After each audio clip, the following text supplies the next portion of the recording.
de la palabra de Dios.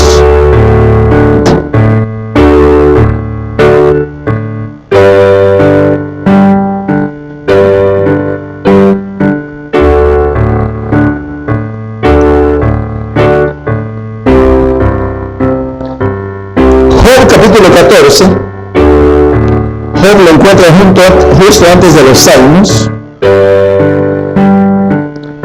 Entre medio de los proverbios y los salmos, antes de los proverbios y los salmos. Gloria a Dios. Si alguien no te dice un amén, gloria a Dios, hermano. Job capítulo 14.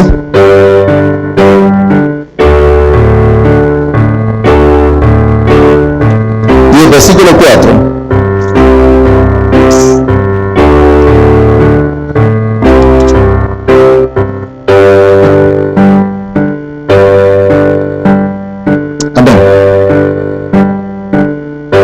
Dice la palabra, lo tenemos a manos. Versículo 4 dice: ¿quién hará limpio a lo inmundo? Y él mismo contesta: nadie.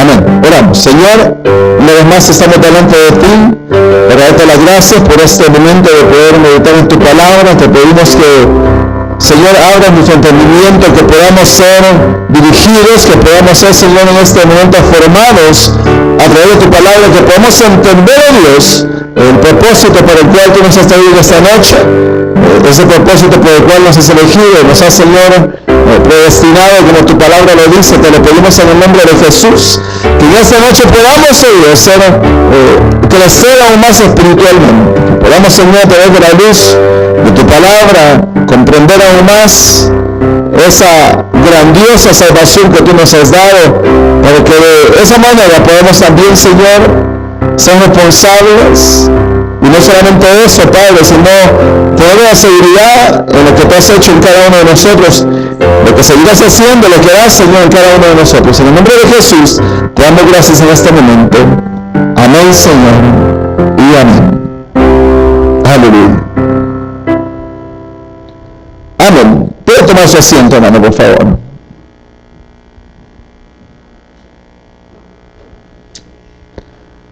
Amén. Hoy se quedaron varios hermanos que estaban muy constantes a la doctrina. Por eso no estamos grabando los CDs también. Pues si usted se pierde un tema de la doctrina por cualquier motivo, el día miércoles, pídale a los hermanos, al hermano Colocho, él tiene ahí los CDs, para que pueda usted también ir escuchando las predicaciones si se perdió alguno, para que no perdamos la secuencia de los temas. Amén. De los que estuvimos aquí la semana pasada, ¿cuántos recuerdan el tema que estuvimos compartiendo el miércoles pasado? Los que apuntan. ¿Cuál? La elección incondicional. Amén. Ese fue el tema. Espero que todos tengamos un lapicero, una pluma, y que anotemos, hermanos, para que se nos quede lo que esta noche vamos a estar aprendiendo. Amén. Amén. Comenzamos a hablar hace 2 semanas, hace 3 semanas, si no estoy mal. Comenzamos una serie de temas, 5 temas que vamos a estar tocando con la ayuda del Señor, y lo que comúnmente se le conoce como los 5 puntos calvinistas, que realmente no es nada nuevo, no es una doctrina nueva, es una doctrina tan antigua como las mismas escrituras, una doctrina que viene de hace años, una doctrina que fue de gran bendición. 5 puntos que eran prácticamente, hermano, la columna vertebral de muchos de los cristianos en el siglo XIV, XV y XVI, en donde comenzó, en donde se dio la reforma, siglo XVII, XVIII, en donde se hablaba, hermano, de todo esto, de todo lo que era los puntos que estamos tocando. Comenzamos primero con la depravación total, y luego tocamos la elección incondicional. Cuando hablamos, hermano, acerca de la depravación total, yo quiero hacer un pequeño repaso de eso. Hablábamos de que el hombre humanamente, o espiritualmente, está imposibilitado de hacer lo bueno. ¿Usted se recuerda? Hablábamos que el hombre está en una posición en la cual, aunque desea hacer lo bueno, no puede alcanzar lo bueno. Todo el tiempo está, dice, su corazón, dice la Biblia, de continuo buscando el mal. La palabra del Señor nos enseña que el corazón del hombre, que los designios del corazón del hombre son siempre buscando el mal. La palabra nos enseña que aunque el hombre quisiera, deseara, hermano, el poder hacer lo bueno, hay algo que le ata. Su posición pecaminosa delante del Señor, esa posición llena de pecado, lo ata a no poder hacer la voluntad de Dios. Pero esa posición de lo que es la depravación total, habla de la caída del hombre desde Adán, como Adán cae en el pecado, y ese pecado viene a traer por consecuencia la muerte, como dice el libro de los Romanos, dice que por un hombre entró la muerte, y la muerte pasó a todos los hombres.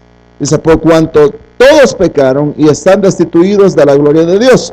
Muy claro, no hay donde perderse. La Biblia enseña claramente que el hombre está completamente imposibilitado de alcanzar la salvación. El versículo que leímos se llama, o por sí mismo, versículo 4 del capítulo 14 que leímos, dice, Job dice, ¿quién hará limpio a lo inmundo? Y él mismo contento dice, nadie. Nadie puede hacerse limpio por sí solo. De modo que si el hombre está, hermano, muerto espiritualmente, la Biblia habla de ciertas condiciones espirituales que el hombre presenta en su naturaleza caída. Una de ellas es que el hombre está muerto espiritualmente. Ahora la pregunta es, ¿puede un muerto resucitarse a sí mismo? No puede. La Biblia habla de un ciego también. ¿Puede un ciego devolverse a la vista él solo? Tampoco puede. Habla de una persona que no entiende lo bueno, que no entiende lo espiritual. ¿Puede una persona enseñarse a sí mismo lo bueno y lo espiritual? Tampoco puede. Entonces, no hay absolutamente nada dentro del hombre, humanamente hablando, que el hombre pueda hacer para elevarse a la salvación, para alcanzar la salvación por sí mismo. En otras palabras, el hombre no se puede salvar él solo. No puede ser salvo por las obras, porque la misma palabra de Dios dice que las obras de los hombres, que no somos salvos por obras, sino por gracia, dice la Biblia. Y esto no de vosotros, pues es don de Dios.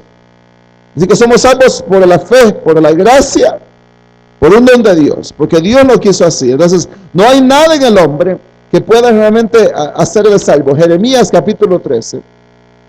Versículo 23, hablando siempre, hermano, de la depravación total, un pequeño resumen.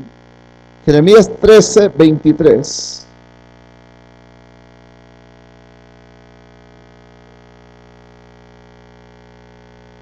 Dice la palabra del Señor, hermano. ¿Lo tiene? Y apúntalo también. 13, 23, dice, mudará el etíope su piel. Esa es una persona morena, de color moreno, un etíope. Dice, mudará el etíope su piel y el leopardo sus manchas. Así también podréis vosotros hacer bien estando habituados a hacer el mal. Una pregunta que Dios le hace a su pueblo, al hombre. ¿Podrán ustedes hacer lo bueno? Dice, no. O sea, no hay dentro del hombre algo que lo pueda, hermano, hacer salvo. Absolutamente nada. El hombre no quiere lo bueno, el hombre no acepta lo bueno, el hombre busca lo malo todo el tiempo. Humanamente hablando, hermano, espiritualmente hablando, está ciego, está muerto, no entiende las cosas espirituales. Dice la Biblia que el Señor murió por nosotros cuando nosotros estábamos, ¿qué? Muertos en nuestros delitos y pecados. Pues esa es la condición del hombre. No es una condición, hermano, de caída espiritual parcial, y eso tenemos que entenderlo muy bien, porque a partir de ese punto es que podemos, hermano, comprender los otros puntos que vamos a tocar también, los que hemos tocado y los que seguiremos tocando, que la posición del hombre es una caída espiritual total. Amén. Bueno, estamos hasta ahí. El segundo tema que tocamos fue la elección incondicional. ¿Se acuerda? Esa fue la semana pasada. Y hablábamos, hermano, acerca de cómo el Señor escogió un grupo específico de personas para salvarnos. Hablábamos la semana pasada acerca de cómo el Señor tiene la potestad. Hermano, dado el caso en que el hombre no puede hacerse salvo él solo, no puede alcanzar la salvación por sí mismo, entonces Dios, así como tiene el poder para escoger ese tipo de personas, Dios también tiene, para traer la salvación, tiene también la autoridad para escoger el grupo de personas que Él escogió. Como dijimos la semana pasada, por el beneplácito de su voluntad. como dice la Biblia, porque Él quiso, porque Él así lo quiso. No porque Dios sea injusto, porque Dios es injusto. Hablamos la semana pasada que Dios no hubiera pecado si Él hubiese dejado que todos se condenaran, que todos nos condenáramos, que todos fuéramos derechitos, hermano, a la condenación. No había pecado en Dios, no había maldad en Dios, porque somos merecedores, hermano, de la condenación. Amén. Eso es lo que la Biblia dice. Por cuanto todos pecaron, están destituidos de la gloria de Dios. En otras palabras, por el mismo pecado que mora en nosotros, no podemos entrar al cielo por nosotros mismos. Nacimos en maldad, decía David, en maldad, en pecado o en maldad me concibió mi madre. Desde el nacimiento, hermano, venimos en pecado y por lo tanto Dios no podía darnos un acceso a su presencia por ese mismo estado pecaminoso en que el hombre se encuentra. Entonces, Dios es el que, hermano, el autor de la salvación, y Él mismo es el que escoge esas personas, hermano, ese grupo de personas que alcanzarán la salvación por el beneplácito de su voluntad. Como dice, hermano, en Deuteronomios capítulo 7, versículo 7, porque a veces como que nos confundimos un poquito, decimos, pero ¿cómo es posible, no? A veces la gente se extraña de cómo Dios puede escoger a unos y a otros no. ¿Algún día se ha preguntado usted eso? ¿Por qué Dios escoge a unos y a otros no? Hay cosas, hermano, mire, cuando hablamos de la salvación y de cosas tan profundas como las que estamos hablando en estos momentos, hermano, es un mar completo de doctrinas, de enseñanzas, de conocimiento que necesitamos nosotros entender. Y en esta noche prácticamente lo que vamos a hacer es comprender un poco nada más de lo que se refiere a nuestra salvación. No lo podemos comprender de totalidad porque no tenemos la capacidad humanamente de poder entenderlo, pero sí a través de la Biblia podemos ver, por lo menos tener una idea del por qué Dios hace las cosas. Amén. Entonces, cuando Dios escoge este grupo de personas, no es, hermano, de admirarse, o sea, no es algo que nosotros podemos decir, híjole, pero eso es tan raro que Dios escogió a unos y a otros no. Lo leímos en el libro de Romanos, que el alfarero tiene la potestad de hacer, dice, del mismo barro, un vaso de oro y uno de deshonra. En otras palabras, Dios tiene la potestad para hacer como Él quiera. Él es un Dios bondadoso, un Dios misericordioso, pero también, hermano, Dios es un Dios que tiene el derecho de tomar la decisión que Él quiera. Y como les dije la semana pasada, podemos confiar en algo, que Dios es un Dios justo, que Dios no se equivoca, que Él sabe lo que hace. Deuteronomio capítulo 7, versículos 7 y 8, hablando en esto de la elección incondicional, siempre de cómo Dios escoge a unos y a otros no, para que no nos extrañemos al escuchar esto. Deuteronomios capítulo 7, versículos 7 y 8.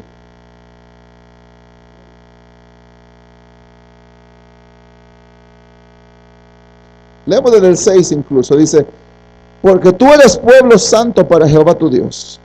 Jehová tu Dios te ha ¿qué? Escogido para hacerle un pueblo especial, más que todos los pueblos que están sobre la tierra. Versículo 7. No por ser vosotros más que todos los pueblos os ha querido Jehová y os ha escogido, pues vosotros eres el más insignificante de todos los pueblos, sino por cuanto Jehová os amó y quiso guardar el juramento que juró a vuestros padres, os ha sacado Jehová con mano poderosa y os ha rescatado de servidumbre de la mano de Faraón, rey de Egipto. Versículo 8 dice, sino por cuanto Jehová os amó. Él dice, el Señor no los escogió porque ustedes fueron un pueblo grande, un pueblo numeroso, un pueblo digno de la misericordia de Dios. Y eso lo aplicamos también a nuestras vidas como creyentes, como hijos de Dios. Que no hemos sido escogidos porque lo mereciéramos. No fuimos escogidos porque había en nosotros alguna actitud buena por la cual Dios podría decir, lo voy a escoger porque tiene un corazón bueno o porque había algo bueno en nosotros. No fue así.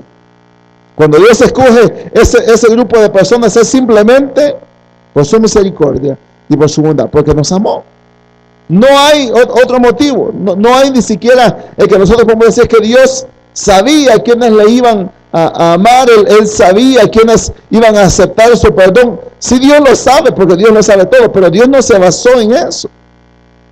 Porque hermano, aún si dijéramos que Dios escogió, y vamos a entrar en detalles más adelante en eso, aún si Dios escogiera así, que no lo hizo, entonces la salvación sería parte de Dios y parte de nosotros. Cuando más adelante vamos a darnos cuenta